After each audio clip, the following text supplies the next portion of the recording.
¿Qué tal a todos? Muy buenos días. Muchísimas gracias por estar con nosotros aquí en las redes de @migdental. Y gracias a ustedes y a la preocupación que tenemos en nuestra empresa como un medio general, un medio alternativo y un medio que también es de seguridad para todos. Entonces nos vemos unidos todos acá para conversar un poco de un tema que realmente está llamando la atención y es un tema que para ustedes también obviamente les va a servir mucho. Es tema de primera mano, es tema que realmente vale la pena todos conocer. Y entonces, ¿qué tal si vamos a comenzar el día de hoy con las personas que nos están siguiendo? Van comenzando a llegar todos y yo creo que sería maravilloso De dónde nos están hablando y qué preguntas van a hacer. Esperamos responder todas las preguntas el día de hoy. Esperamos que todas las personas puedan estar. En estos momentos, entonces, ya está aquí la doctora Lili Pinzón. Lili Pinzón, la doctora, es jefe de Departamento de Salud Pública y Salud Global de la Facultad de Odontología de la Universidad de Utah de Estados Unidos y además es la presidenta de MIG la empresa cual estoy yo representando. Nos están hablando antes desde San Francisco. Muchísimas gracias. Lili, muy buenos días y cuéntanos entonces, ¿cuál es ese espacio que estamos brindando el día de hoy? Hola Juan, hola a todos. Bueno, primero que todo estoy en Utah. Eh, Les quería dar pues la bienvenida a las transmisiones de en vivo de MIR, en las que estaremos invitando científicos de todo el mundo que nos hablen y nos enseñen lo que han aprendido sobre el coronavirus. Les comento que en general los científicos y académicos no utilizamos este tipo de medios de comunicación. Entonces, este es mi primer en vivo en Instagram y obviamente estamos nerviosos porque no sabemos cómo usarlo, pero Juan nos está enseñando. Eh, Exactamente. Nuestra compañía MID tiene dos frentes muy importantes. Una es la comercialización de materiales y equipos innovadores que no están presentes en Latinoamérica y en Colombia. Y otro es la parte de educación a la comunidad sobre metodologías clínicas y de laboratorio innovadores, costo efectivas y de nuevas tendencias en la ciencia. Por esa razón, hemos creado una coalición global de profesionales de la salud interesados en aprender, aplicar y diseminar información basada en evidencia sobre el coronavirus. ¿Sí? Les recomiendo que nos escriban cualquier duda que tengan sobre el tema, ya sea en el chat aquí abajo o por el interno, porque tendremos unas transmisiones que son como más que todo focalizadas en responder esas preguntas, ¿ok? A continuación vamos a tener un académico muy importante en España, en Barcelona, es el doctor Enrique Limón Cáceres. Él es diplomado de la Universidad en Enfermería, diplomado universitario en el Trabajo Social y licenciado en Antropología Social. Es investigador, es doctor en medicina de la Universidad de Barcelona. Actualmente es profesor asociado de la Facultad de Medicina y Ciencias de la Salud, director del máster en infección y coordinador del programa de vigilancia de infecciones nosocomiales. ¿Qué es nosocomiales? Son infecciones adquiridas durante una estancia en un hospital. Él es una de las personas pues como que está liderando la parte del coronavirus, sobre todo en Barcelona, y pues tenemos el gusto de tenerlo como invitado con nosotros. Vamos a darle la bienvenida y yo voy a colgar para que él se No, pueda conectar. vamos a hacer un momento, Lili, dame un segundo, por favor, que quiero preguntar. Entonces, sabemos que en estos momentos Estados Unidos es el foco más grande que hay del virus en todo el mundo. Pues sobrepasó a España, sobrepasó a Italia. Incluso el día de hoy sobrepasa también o casi igualan España y Estados Unidos las muertes, lastimosamente, pues de toda la gente que está sufriendo también esta pandemia. Pero entonces, en Utah, ¿cómo han tratado la gente? ¿Qué ha pasado en Utah? Por ejemplo, pues lo pregunto es porque estás directamente allá. Sí, o sea, yo trabajo en la universidad y lo que pasa es con la ontología es que la Organización Mundial de la Salud recomendó desde marzo que no se continúe trabajando con pacientes porque nosotros somos una fuente ¿cómo es?, de diseminación del virus fácilmente por las goteras que se forman por la saliva cuando trabajamos con pacientes. Entonces, ¿qué mucho acá? La clínica la cerramos, la clínica de la facultad. También la facultad de odontología está cerrada.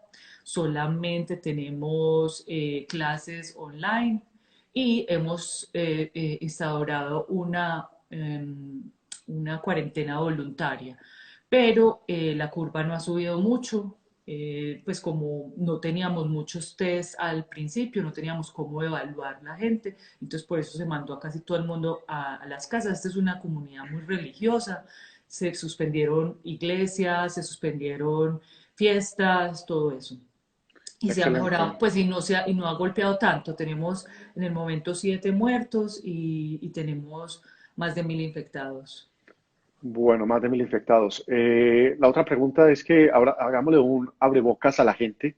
porque también el tema del próximo viernes, también a las 10 de la mañana que vamos a estar con nosotros, es un tema muy importante y es un tema que realmente y hace un foco muy importante para nosotros, que es entonces la odontología. ¿Qué va a pasar con la odontología? Entonces el viernes vamos a tocar el tema. Más o menos, ¿qué es lo que va a pasar el viernes para que la gente vaya dándose cuenta y se conecte, pues obviamente?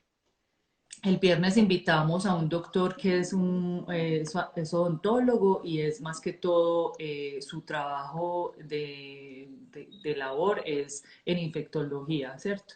Entonces él nos va a estar comentando pues diferentes medidas que se van a tomar, pero en realidad esta es una historia que tenemos que escribir, porque es que estamos eh, la historia es como antes y después del coronavirus, sobre todo para nuestra profesión en odontología, porque la forma como se infecta es por saliva, pues, o sea, si viene el paciente a la consulta odontológica, puede fácilmente contagiarse por saliva o por partículas en el aire. Entonces vamos a Exactamente. aprender, él está aprendiendo, todos estamos aprendiendo. Eso es lo chévere de ser, pues, como del área de la salud y científico, que siempre queremos como estar aprendiendo y es nuestra responsabilidad como profesionales de la salud educar con evidencia, con información basada en evidencia y no con ficción, porque es que hay mucha ficción ahí afuera y eso es lo que Entonces, queremos el combatir tema que se va a tratar el viernes es el manejo de pacientes en en odontología. odontología. Sí.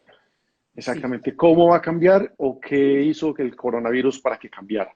Eso es lo que vamos a tratar el próximo viernes. Es un profesor o es alguien, ¿cómo se llama? Un Es profesor el de la doctor universidad, Diego Gil de la sí, Universidad de Antioquia. de la Universidad de Antioquia. Bueno, vamos a esperar un momento entonces, Lili. Si vamos a chequear entonces si el doctor Limón se encuentra en estos momentos ya listo para nosotros. Si no, recibimos la llamada también de Cristina, también nuestra otra invitada. Vamos a mirar entonces. Hay algunas preguntas. Hay mucha gente que está saludando en estos momentos. Saludan de acá de Medellín. Saludan desde muchas partes.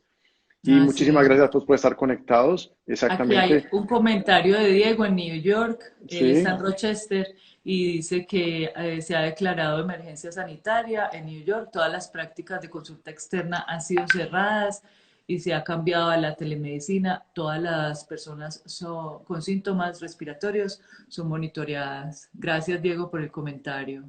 Ahí está. 600 más. No sé si Enrique ya estará listo, el doctor Limón. Esperamos entonces si el doctor Limón está conectado en estos momentos. Si no, también ahí De está. pronto tiene problemas técnicos porque es la primera vez, es más, creo que abrió el Instagram esta semana porque no tenía Instagram, casi o sea, yo tengo varios colegas odontólogos también que invité y no tenían tampoco Instagram, entonces les dije, toca abrir. Perfecto, ya está entonces el doctor Enrique. Por favor, Lili, ya está acá. Pues Listo, voy a entonces, colgar. Chao y de gracias. acuerdo. Muchas Nos gracias a seguimos ti. viendo. Claro que sí. Muchas gracias. Más tarde nos vemos. Seguimos entonces en este día tan maravilloso. Hace parte entonces de todo lo que estamos haciendo, educar, sentir y hacer de que la gente pueda conocer muchísimo más. Buenos días desde Barcelona, desde España. Y quería dar un saludo muy cariñoso a todos los compatriotas de Colombia y de las diferentes zonas del mundo que nos están viendo, pero especialmente con mucho cariño a Colombia, un país que conozco y al que admiro profundamente. ¿Ha visitado Medellín? He visitado Medellín, he tenido la suerte de estar allí paseando, pude también tomar un buen café por sus plazas y sobre todo aprendiendo muchísimo de los colombianos porque sois muy trabajadores y realmente un pueblo al que admiro muchísimo. Muchísimas gracias por aceptar nuestra invitación. Es un placer y esperemos que esta sesión que estamos teniendo hoy sea de máximo interés para todos los que os habéis conectado. Antes lo comentábamos con Juan y lo comentábamos con Lili y con Cristina, que queremos que sea una sesión muy práctica, que queremos que sea una sesión muy útil. Exactamente. Entonces, yo como introducción sería muy rápido y es que creo que en Colombia, que las autoridades y que el pueblo colombiano está aprendiendo de lo que está pasando en Europa.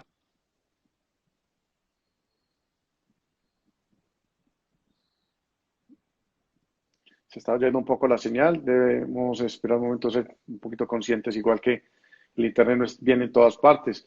Esperamos un momento y que vuelva a retomarse nuevamente la comunicación.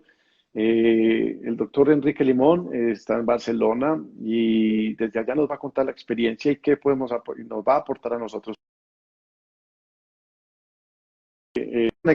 Pero bueno, la idea central de nosotros es que podamos de una primera mano de investigadores, de doctores que ya han tocado el tema, que ya tienen el tema muy bien representado en su país por lo que han vivido, nos cuenten cuál es la historia de lo que está pasando en cada una de las instituciones y qué podemos hacer nosotros para poder que funcione todo ese sistema y que todos hablemos el mismo idioma en todo el mundo.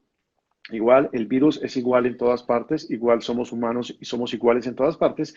Y además de eso, pues hemos comprendido que no es una simple gripa, que el virus que nos está atacando es algo más fuerte. Esperamos entonces que nuevamente el doctor Limón se conecte o si se puede conectar Cristina también. Entonces, mientras tanto, es posible estar todos acá. Si hay alguna pregunta, por favor, entonces nos la van haciendo para que ellos las vayan viendo y puedan entonces, eh, ellos puedan responder apenas volver a entrar. Si de pronto me está comunicando acá que hay una mala conexión del internet para él, entonces vamos a esperar un momento porque es posible que él nos saque de muchas dudas. Vamos a hablar con Cristina un momento, por favor, y vamos a hacer la conexión también con nuestra otra invitada. Exactamente. Aquí está, oficialmente dicen que el virus está afectando ahora a niños y adultos. Ahora sí, entramos entonces, mientras que el doctor Limón se vuelva a conectar con nosotros, llegamos con Cristina. Cristina, muy buenos días, Colombia, muy buenas tardes en España. Buenos días, Colombia. Buenas, ¿cómo estamos? Gracias, Juan, por invitarnos y gracias, Lili, en esta primera para mí también conexión a través del live stream. Y bueno, es un placer estar con vosotros intentando educar y comunicar cuál es la situación en España y hablar con nuestros colegas y compatriotas colombianos de cómo nos está afectando y qué debemos hacer para que el COVID nos afecte un poco menos y cuáles son las medidas de confinamiento y de protección que debemos tomar toda la población. Muchísimas gracias. La doctora Cristina Martínez es investigadora adjunta de la Unidad de Control de Tabaco del Instituto Catalán de Oncología y miembro del Grupo de Investigación de Epidemiología, Prevención y Control del Tabaquismo del Instituto de Investigación Biomédica de Belgrip. No sé si lo dice bien, ¿cierto? Es profesora asociada de la Universidad de Barcelona y profesora adjunta de la Universidad de California de San Francisco. Muchísimas gracias también entonces por participar.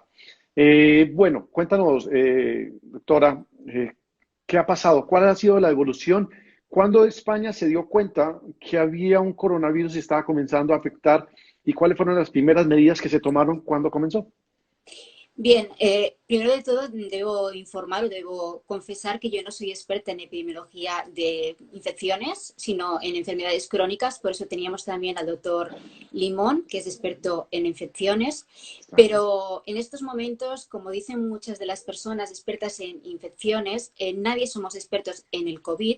Es algo que ha irrumpido en nuestra sociedad desde hace escasamente 3 meses. Empezó en China, esto lo sabe todo el mundo. Y en caso de España nos llegó hacia el 20 de febrero, que es cuando tuvimos el primer caso.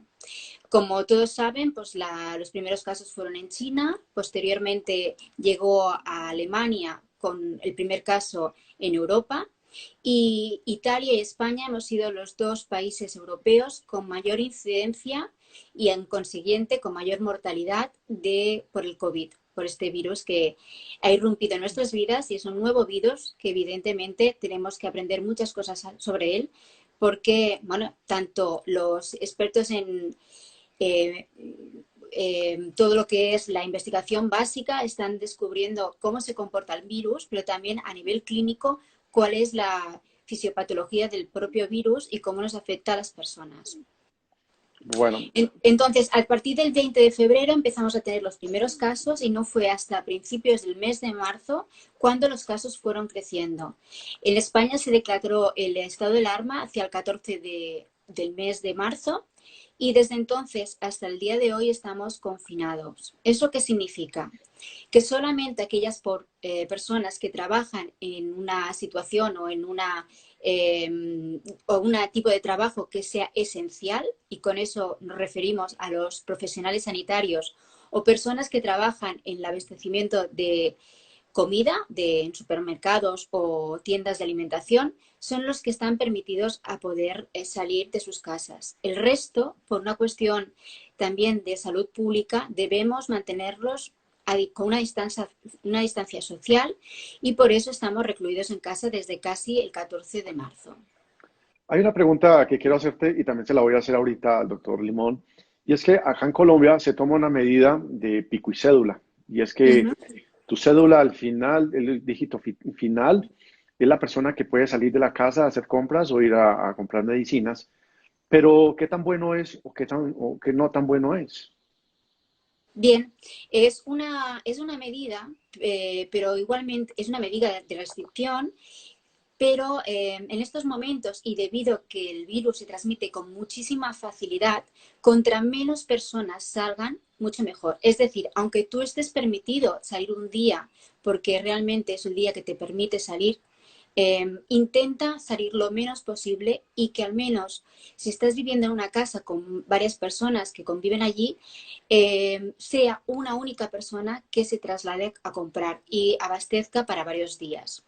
Es decir, aunque tengáis el permiso, lo importante es no salir, por una cuestión de que el confinamiento es una medida preventiva, no solamente para infectarte tú, sino también para no infectar a otras personas, porque hay personas que tienen el COVID positivo, o sea, que son positivos, pero no tienen sintomatología, y podría ser que lo transmitieran a otras personas. Por lo tanto, el confinamiento es una medida positiva, que su cumplimiento ayuda a la diseminación del virus, porque es muy fácil diseminarlo. De hecho, es a través de las partículas de saliva que a través de la respiración se transmite, y de ellas más o menos, por eso se pide una distancia mínima de 2 metros, porque son unas partículas muy, muy pequeñas, y entonces viajan en el aire con facilidad. Además, como habitualmente pueden caer o bien en las manos, en los pies o en algún miembro en las extremidades, como habitualmente también nos podemos tocar frecuentemente la cara, los ojos y la nariz, es a través de, si tuviéramos en la piel de las manos este virus y nos tocamos en la cara, es a través de la nariz, de la boca y de los ojos que el individuo lo adquiere. Por eso es importante mantener el confinamiento y lavarse frecuentemente las manos. De acuerdo. Entonces, hay una pregunta que están haciendo, y las terapias medicamentosas están resultando positivos en los perfiles epidemiológicos COVID-19 en España. Bueno, es que la verdad es que aún no tenemos un tratamiento para poder tratar el COVID. Estamos en plena investigación de este tipo de fármacos o fármacos que puedan ser eficaces para poder tratarlo. Sí que hay hay ensayos clínicos recientes sobre el tratamiento profiláctico e incluso de tratamiento para el COVID. Uno es la hidroxicloroquina, que es un fármaco que se utiliza habitualmente en el caso de la prevención de la malaria, y se están haciendo ensayos clínicos con este fármaco y otros fármacos combinados como antibióticos. Pero en estos momentos no tenemos una diana terapéutica que pueda ser eficaz para frenar el virus. De aquí su importancia de no adquirirlo. Bueno, ¿has tratado personas con COVID? Yo no soy clínica, yo soy, soy epidemióloga, soy experta en control del tabaquismo, mi área Sí. no es las infecciones, por lo tanto no he estado en contacto, pero sí sé sobre la epidemiología de la enfermedad en España, como los casos han ido incrementando desde el día 20 de febrero y actualmente estamos casi a 150.000 personas. Sé que en Colombia los cifras son mucho menores, estáis alrededor de 1.780 personas contagiadas y tan solo 50 muertos. Solamente para poneros una cifra, en España el número de fallecidos es de más de 14.000 personas y actualmente tenemos unas 64.000 personas ingresadas en hospitales debido al COVID. La fisiopatología de la enfermedad afecta muy gravemente a nivel respiratorio y las personas que tienen la patología, hay un 2% que desarrollan un síndrome respiratorio grave que necesitan incluso de ventilación mecánica. Es por eso que las UCIs y los hospitales en España hace un par de semanas han estado al borde del colapso y se han necesitado establecer nuevos circuitos de actuación para poder hacer frente a esta pandemia sanitaria. Evidentemente, los hospitales, sobre todo de agudos, están destinados casi exclusivamente a la atención del COVID y el resto de urgencias se atienden, evidentemente, pero se han anulado todas las intervenciones quirúrgicas programadas y otras cuestiones que pueden demorarse. Una pregunta, yo creo que sería muy del tema que tú manejas, y es, ¿cómo afecta a los fumadores? Bueno, pues recientemente hemos tenido un metaanálisis, un estudio de revisión de otros artículos originales que nos indica que aquellas personas que son fumadoras tienen más riesgo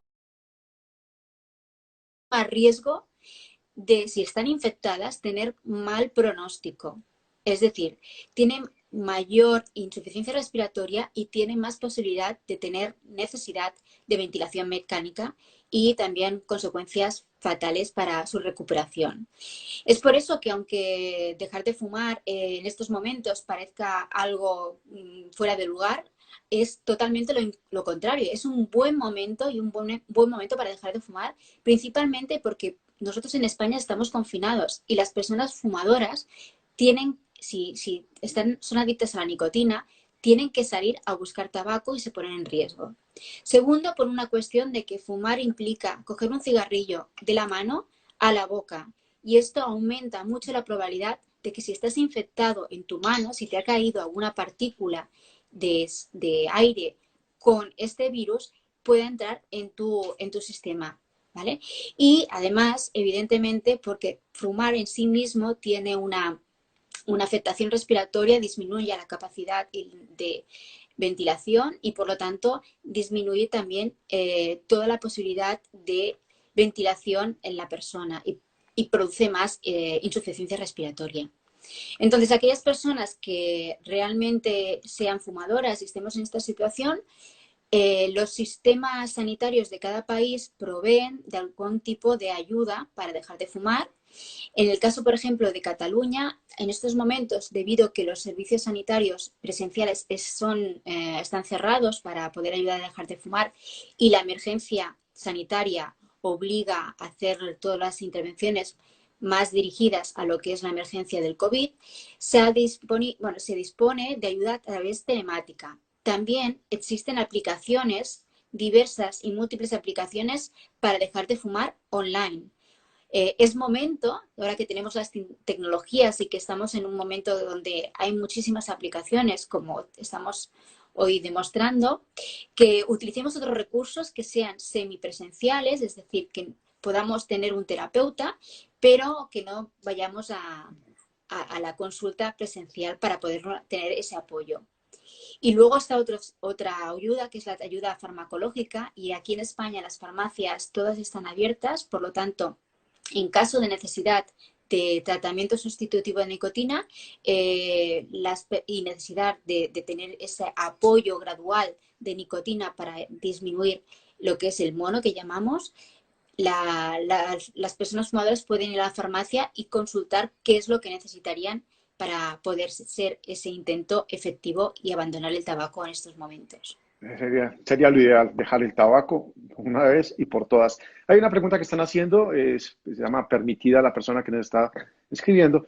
Miramos si primero las puede responder. Si tengo el virus, ¿cierto? Sin síntomas, ¿va a estar por siempre o cuándo sabré que se va de mi cuerpo? Muy buena pregunta.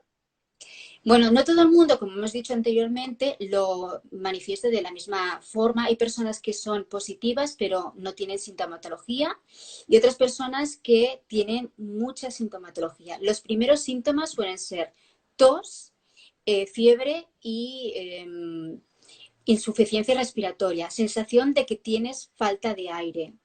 Estos son los primeros síntomas.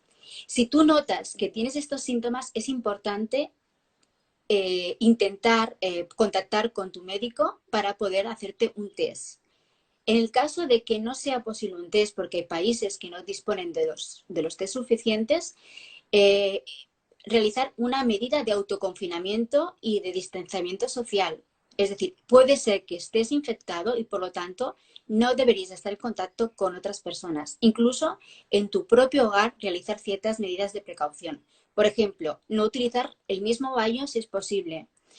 Si tienes un único baño, utilizar lejía después de hacer las necesidades. Lavarse las manos frecuentemente.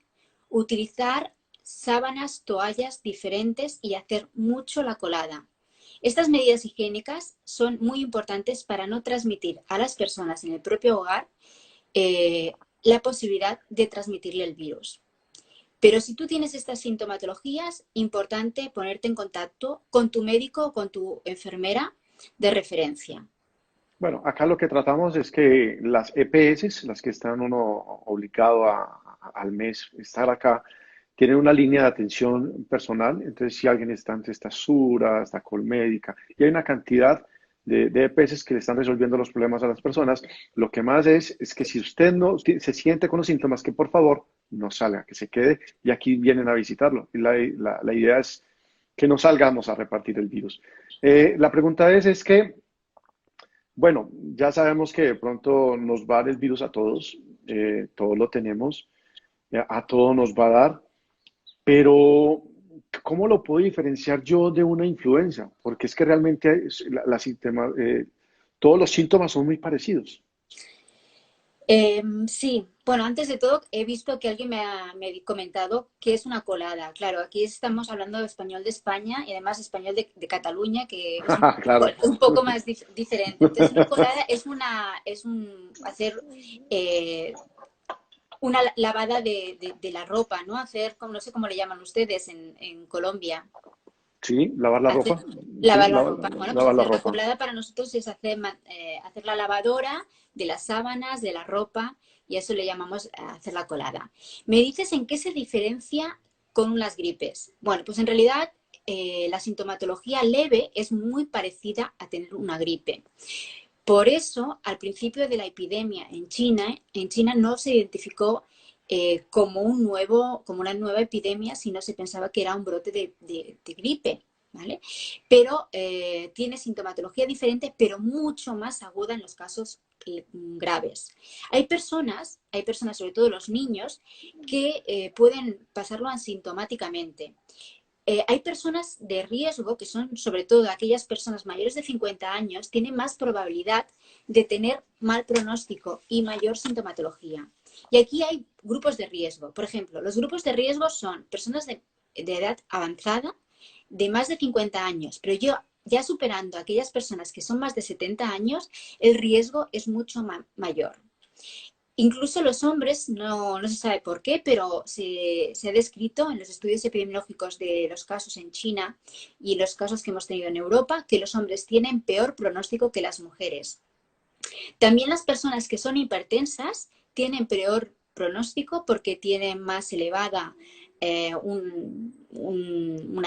la fibrina o la degradación de la fibrina, el dímero D, ¿vale?, que se le llama, y también las personas fumadoras, como os habíamos dicho. Por lo tanto, como comentaba anteriormente, y teniendo en cuenta que todos estos factores de riesgo, el único que es prevenible es fumar, una de las cosas que se puede hacer es dejar de fumar, ¿vale? Porque en caso de tener el virus, la persona fumadora tendrá peor pronóstico. Tendrá peor pronóstico. ¿Será que Henry estará conectado? Vamos a, Pues a mirar. no lo sé, pero me encantaría escucharlo porque él es el Claro. experto que tenemos. ¿Qué tal entonces si nos desconectamos un momento y voy a Perfecto. intentar si Enrique está conectado y si algo, vuelvo regreso contigo, ¿de acuerdo? Un saludo a todos. Hasta luego. Muchas gracias, Hablamos. muchas gracias. Hasta luego. Seguimos entonces en esta gran transmisión que tenemos el día viernes, perdón, a las 10 de la mañana. Vamos a tener una muy buena opción de estar entonces conectados con la gente para poder entonces que sepamos cómo va a ser el cambio que hay. Esperamos ver igual de ustedes las preguntas que están. Si no podemos responderlas en este momento, estoy muy seguro que luego por redes internas estaremos respondiendo todas las preguntas que se están haciendo. El día de hoy estamos con Enric Limón y Cristina Martínez, ambos desde España, y nos están hablando realmente del tema, cómo está llegando directamente hasta nosotros.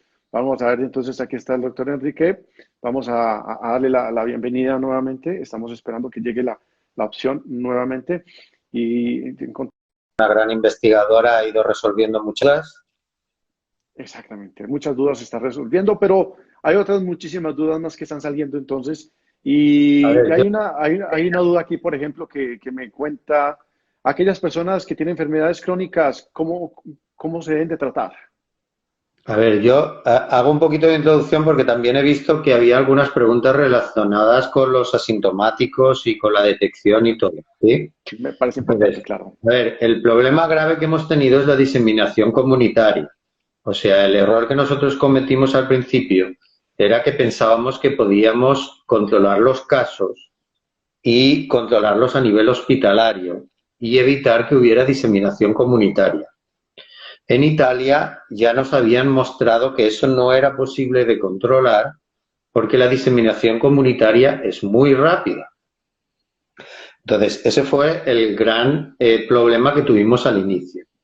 Entonces, frente a esta situación, realmente la transmisibilidad es tan rápida que las medidas de prevención las tienen que tomar todas las personas. No hay que esperar a que uno empiece a tener sintomatología para tomar medidas de prevención, porque tenemos que evitar que haya transmisión en la comunidad.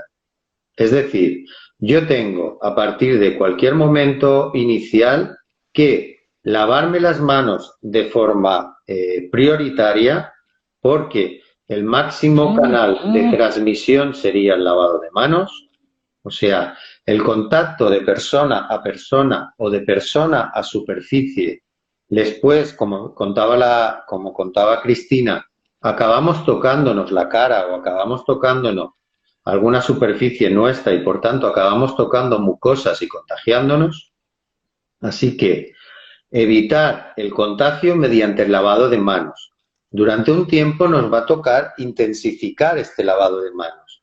Si no es posible hacerlo con solución alcohólica porque no tenemos, nos lavamos como toda la vida con agua y jabón. Pero por favor, es la medida más importante. Y después, extremar las medidas de higiene. Extremar las medidas de higiene con los productos que utilizamos normalmente.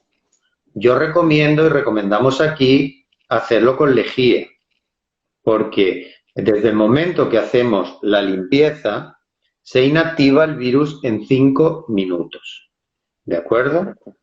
Sí, señor. Entonces, este virus se está transmitiendo por gotas. Es decir, Por eso se hace tanta incidencia en llevar mascarilla, por prevención propia y por prevención a otras personas, porque es muy posible que nosotros estemos cerca de otras personas, seamos asintomáticos, pero estemos transmitiendo el virus.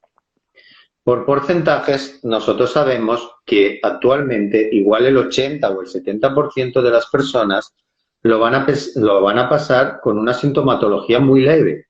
Es decir, van a tener molestias un par de días, no van a acabar de encontrarse bien, pero no van a estar suficientemente enfermos como para ni siquiera para tener que tomarse la temperatura o tener que tomar ningún tipo de antitérmico.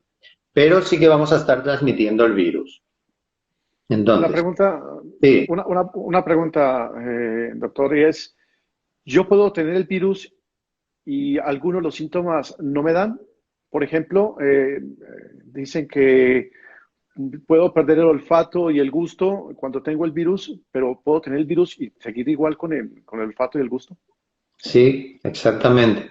Estamos viendo que la forma en que lo están pasando, tanto los que les da sintomatología como los que no le da sintomatología, no es generalizada. Sabemos tan poquito de este virus que lo único que sabemos es que se aproxima mucho a un cuadro gripal. Entonces, sí que es verdad que hay algunos síntomas que nos podrían ser más orientativos, como una tos muy seca o temperatura durante 2 o 3 días, pero muchas de las personas que lo van a pasar van a decir, bueno, se parece mucho a un constipado que he pasado, una gripe. La verdad es que no es nada tan grave.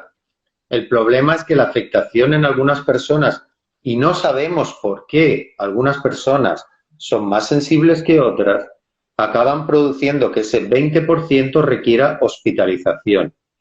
Y de ese 20% que requiere hospitalización, en España el 50% está acabando en las unidades de cuidados intensivos. Esa es la parte que está teniendo muy mal pronóstico. Porque, como nos preguntaban antes sobre los tratamientos, estamos con 4 o 5 líneas de tratamientos diferentes y actualmente no tenemos un tratamiento dirigido que podamos estar utilizando. Entonces, estamos tratando a los pacientes por sintomatología. Eso hace que, como la pregunta que decían los compañeros por aquí, ¿qué pasa con los pacientes crónicos? Pues que son personas de alto riesgo. O sea, hemos visto que personas con diabetes, que personas con hipertensión, que algún tipo que con personas con una determinada edad o que han tenido algún tipo de problemas respiratorios están evolucionando muy mal frente a este virus. Hay unas preguntas que nos están haciendo también. Juan nos pregunta, los que no presentan síntomas, pero tienen el virus, ¿cierto? ¿Pueden contagiar a los demás por cuánto tiempo? Nosotros estamos tomando aquí intervalos de tiempo como pueden ser 15 días o 21 días en función de si la persona ha presentado síntomas o no. O sea, estamos aislando a la gente en casa un mínimo de 15 días. Mínimo de 15 días. Es decir, yo empiezo a tener un cuadro que se asemeja a una gripe, entonces me recluyo en casa mínimo 15 días. Es el periodo con el que estamos trabajando para no contagiar a otras personas. Excelente. Yo le pregunté ahorita a Cristina, usted yo creo que lo escuchó muy bien, en la medida de pico y cédula que tenemos nosotros. Desde su punto de vista, ¿qué tan importante es ese pico y cédula? De que cada uno de la familia, de las personas de la familia puedan salir un día a la semana para ir por medicamentos o comida. La verdad es que el concepto con el que se está explicando este aislamiento social, yo creo que no es correcto. O sea, lo estamos haciendo como un mensaje de nos vamos a repartir salir porque todos necesitamos salir un poco. Es totalmente contrario a ese concepto. O sea, yo debería hacer un planteamiento individual, yo como persona, pensar las personas que tengo vulnerables cerca de mí y limitar al máximo el contacto social fuera. Eso significa que yo en mi familia soy el único que estoy fuera. No hay nadie más que esté saliendo desde los últimos 25 días.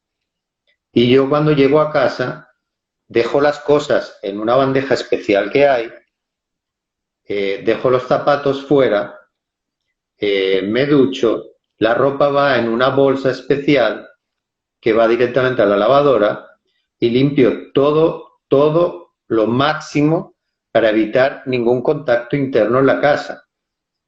Hay muchos compañeros míos que, como han tenido algún tipo de síntomas, han decidido no recluirse en otras casas o incluso se están ofreciendo hoteles aquí en España para que los profesionales puedan hacer ese periodo de aislamiento dentro de casa. Entonces, me dice usted si ese me parece un buen planteamiento. Me parece un planteamiento, como todo lo que están haciendo en Colombia.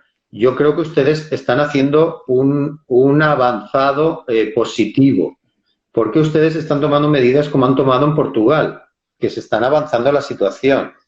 Ustedes están encontrando en estos momentos que Ecuador tiene una situación muy grave en la costa, que Perú también tiene una situación dramática en algunas zonas. Panamá, por ejemplo, ha tenido que tomar medidas excepcionales y ustedes tomaron este aislamiento social igual una semana antes y eso en estos momentos es lo que está marcando la diferencia entre unos países y otros. Entonces, es el aislamiento o la cuarentena es lo más importante. El aislamiento actualmente es la medida que sabemos que mejor está funcionando, conjuntamente con el lavado de manos y la distancia social. O sea, no sirve de nada si yo hago aislamiento y me voy al mercado a comprar y estoy rodeado de muchísima gente. No sirve de nada si yo tomo un transporte público que está hasta arriba de gente.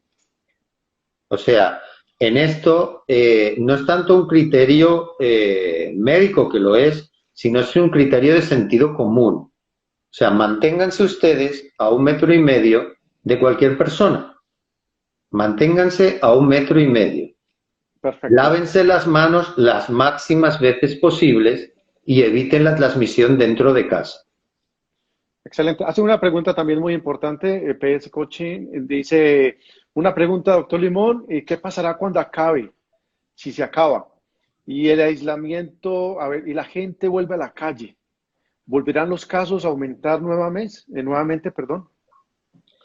A ver, yo le tengo que hablar con términos médicos, científicos. O sea, hay términos económicos, hay términos sociales. Yo le hablo en términos médicos o científicos, le diría que en estos momentos no hay control de la situación. O sea, estamos minimizando los daños. En España estamos en 800 personas muriendo cada día. Por tanto, estamos minimizando los daños. Y eso, y todo que llevamos 15 días de aislamiento. Por tanto, ¿cuándo se va a acabar esto? Yo no le puedo hacer futurología. Lo que le puedo decir es que no tenemos vacunas, no tenemos tratamientos y, por tanto, la única arma real que tenemos en estos momentos es la distancia y la prevención. Y ustedes lo han hecho bien. Claro, se logró empezar a hacerlo bien desde la muestra de lo que cogimos de España y de Italia.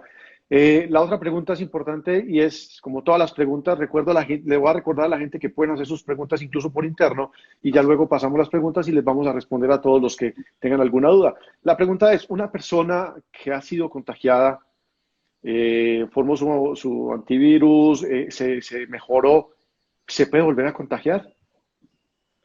Estamos viendo por los estudios serológicos que se están haciendo que sí que se generan anticuerpos. Por tanto, parece que tenemos una pequeña ventaja y es que parece que las personas sí que están generando anticuerpos frente a este coronavirus.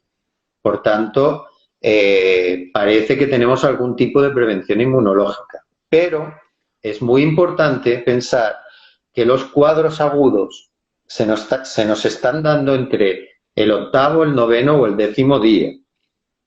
Es decir, hay un periodo que para nosotros es muy peligroso y que hay que controlar muy bien, y es que yo empiezo con sintomatología, esta sintomatología se vuelve un poquito más leve, pero no sabemos qué reacción inflamatoria todavía. No lo sabemos porque estamos haciendo los estudios, ¿eh? ¿Qué reacción inflamatoria se realiza que el séptimo, octavo día se presentan cuadros agudos respiratorios muy graves? Y esto está muy relacionado con los ingresos en UCI y con la mortalidad. Por tanto, hay que estar muy pendientes de esos séptimo, octavo días, y si se presenta un cuadro de falta de respiración, de disnea, como lo llamamos nosotros, es cuando hay que acudir, en este momento en Colombia, pues habría que contactar de forma urgente con sus profesionales de salud. ¿De acuerdo? Sí, señor. Otra de la información que quisiera saber es que a usted lo ha llamado el día de hoy en la mañana la prensa española. ¿Para qué era? Cuéntanos. Tenemos un problema muy grave con las cifras. O sea, yo me gustaría que las cifras no engañen a nadie. O sea, estamos frente a una pandemia mundial. Esto nuestras generaciones no lo han vivido. No lo han vivido casi ni lo pueden haber vivido generaciones de mis abuelos. O sea, estamos frente a una situación en que las cifras no nos muestran la realidad del todo de lo que estamos viviendo. Por tanto, no minimicen el problema por unas cifras que son epidemiológicas. O sea, piensen que nosotros trabajamos siempre con cifras epidemiológicas a 6 meses, a 1 año vista. Ahora estamos obligados a estar dando cifras en 24 horas. Por tanto, nos estamos acogiendo a cifras que no son las reales. Y eso a veces nos está evitando tomar conciencia de la realidad del problema. Sí que nos ayudan para saber si algunas medidas que estamos tomando son buenas. Por tanto, y nosotros estamos viendo que el distancia social nos está permitiendo disminuir el impacto en las hospitalizaciones. Pero tenemos un problema con la mortalidad. Es decir, no estamos pudiendo en estos momentos dar las cifras de muertos reales. Y eso para nosotros es extremadamente preocupante. Porque al final, cuántas personas asintomáticas pasen esta enfermedad será un dato epidemiológico. Lo que nos preocupa es ese 20% de personas que requieren hospitalización. Y dentro de ese 20%, ese 50% que están requiriendo ventilación mecánica, que están haciendo insuficiencia respiratoria aguda. Por tanto, esa es la población a la que queremos prevenir de todas las formas posibles. Perfecto. Voy a hacer una pregunta yo creo que muy personal, y yo creo que es personal es porque quiero saber algo, y igual como todas las personas que están conectadas con nosotros en estos momentos, y ¿podría usted describirme cómo es el proceso normal de la enfermedad? Nos quedan pocos minutos, pero ¿cómo es ese proceso? ¿Cómo llega la enfermedad?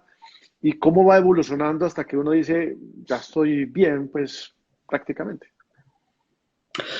La enfermedad, por los cuadros clínicos que nos describen todos los pacientes y que los que vemos continuamente, la enfermedad empieza por un malestar general, por una tos seca, que sí que la tos le llama la atención a mucha gente y dice, yo esta tos no la había tenido. Sin embargo, como explicaba Cristina, claro, se podría asemejar mucho a una tos de fumador empedernido, ¿no? De aquellos fumadores, aquella tos seca que es repetitiva y que igual les ocultaría el cuadro este, ¿no?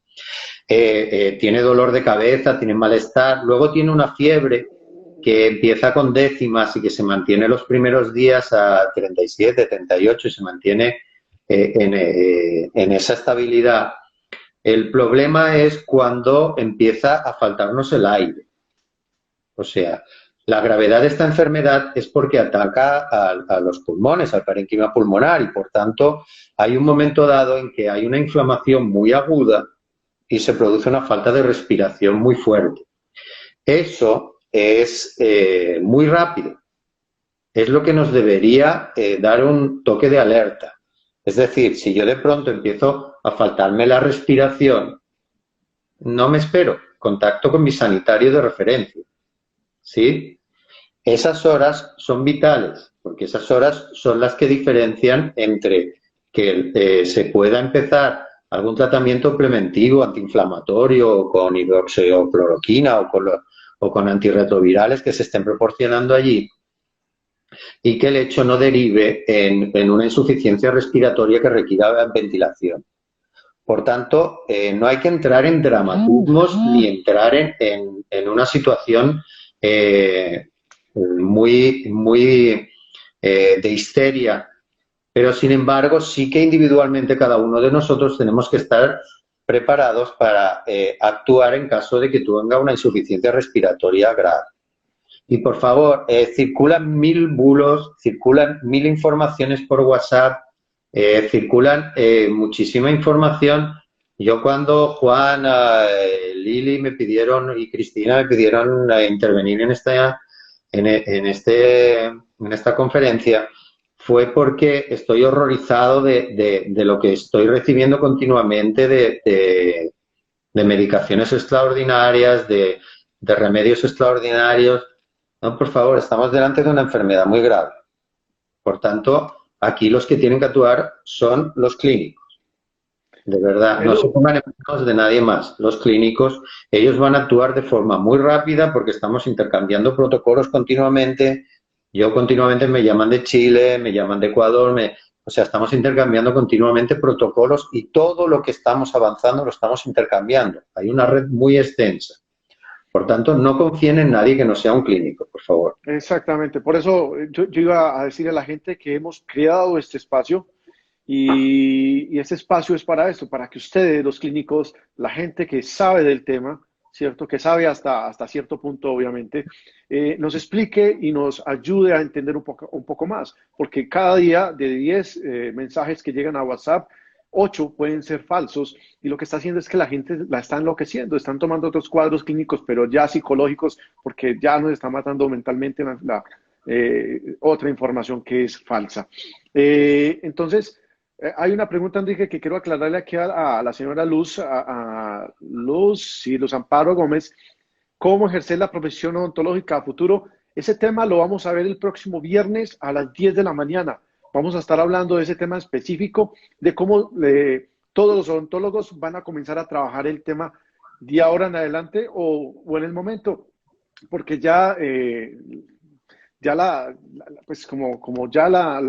cuando está usted con el paciente va a tener que ser totalmente diferente. Entonces, eso lo vamos a tratar el día viernes a las 10 de la mañana hora Colombia. Enrique, ya casi estamos terminando, pero ¿el tapabocas sirve? El tapabocas sirve principalmente porque no vamos a transmitir. O sea, nosotros continuamente cuando estamos hablando o cuando estamos exhalamos, o sea, nos salen unas ciertas gotas de la boca que pueden caer en superficies o pueden caer sobre otras personas y contagiarlos.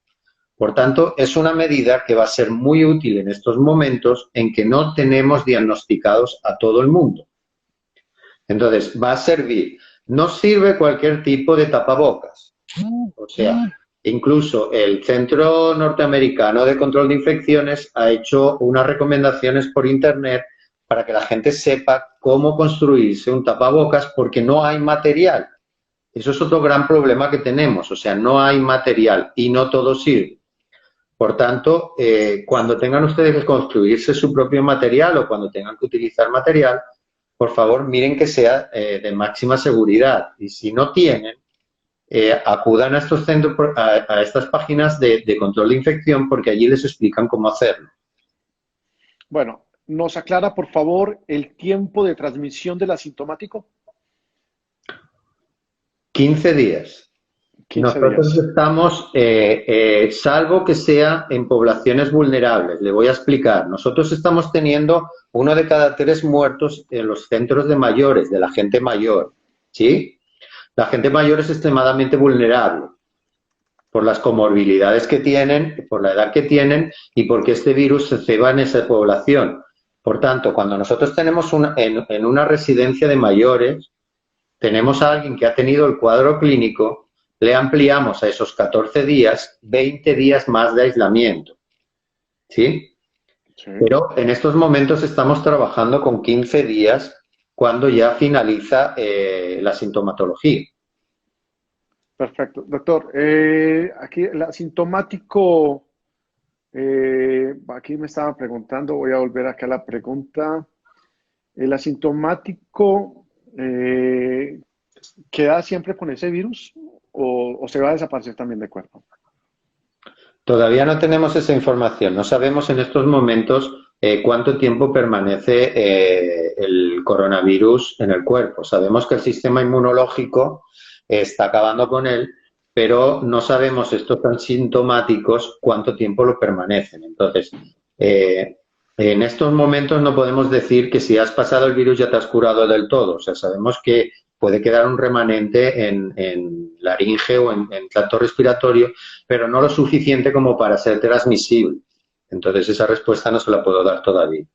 De acuerdo. ¿Y qué opina de la cloroquina? La cloroquina como tratamiento, ¿qué punto de vista tiene usted sobre eso? Sí, permíteme un momento solo porque creo que es importante. O sea, ustedes ponen en el Google, había una intervención, ustedes ponen en el Google CDC, C de Castilla, D de Dinamarca y C de Castilla, tapabocas, y tendrán una explicación muy útil de cómo construirse ese tapabocas. Se lo pueden descargar y se lo explica muy bien, ¿de acuerdo? Lo vamos a poner en nuestras redes entonces, claro que sí. Entonces, sobre la hidroxicloroquina, aquí estamos siguiendo, en un hospital de aquí, estamos siguiendo 4 grupos. Entonces, la hidroxicloroquina parece que está funcionando en niveles iniciales de la enfermedad, ¿sí? O sea, la clave ahora mismo, estamos viendo, es en el momento que actúas en la persona sintomática. Así que se van a presentar estos resultados, creemos que en máximo 15 días, 20 días, vamos a tener las combinaciones entre hidroxicloroquina, tratamientos antirretrovirales, interferones, todo esto lo vamos a poder dar en ensayos clínicos en 20 días. Creemos que de momento, y frente a poblaciones que no tienen accesos a los antirretrovirales de última generación, que sabemos que no en todos los países se dispone, parece que sí está siendo un tratamiento que podría ser óptimo, ¿de acuerdo? De acuerdo. Pero no podemos dar una respuesta hasta el momento en que no tengamos los ensayos clínicos o al menos los datos preliminares. De acuerdo. Doctor Enrique Limón, desde Barcelona, muchísimas gracias. También darle el agradecimiento a Cristina Martínez y a la doctora Lili Pinzón por estar en este espacio con nosotros. Yo creo que lo vamos a seguir molestando y vamos a tener muchos más espacios con usted. De acá salen muchas dudas y mucha gente igual va a tener muchas preguntas. Pueden hacerlas por el interno y con muchísimo gusto también vamos a tratar de responderlas. De nuevo, muchísimas gracias. Una última intervención y es, no solo hay que mandar mensajes negativos, sino felicitar al pueblo colombiano por lo que está haciendo, porque las cifras lo apoyan. Así es. Muchísimas gracias a todos. Muchas gracias. Como le digo, lo vamos a estar molestando y bueno, yo creo que nos vamos a ver muy pronto. Muchas gracias y que tengan un feliz día y le felicito por su profesión y muchas gracias por lo que está haciendo por todas las personas. De acuerdo, hasta luego. Gracias. Hasta luego. Muchas gracias. Seguir esperando sus respuestas y miramos qué pasa en el chat. A todos, muchísimas gracias. Nos vemos el viernes a las 10 de la mañana. ¿Qué va a pasar con la odontología? Ahí está. Muchas gracias. Hasta luego.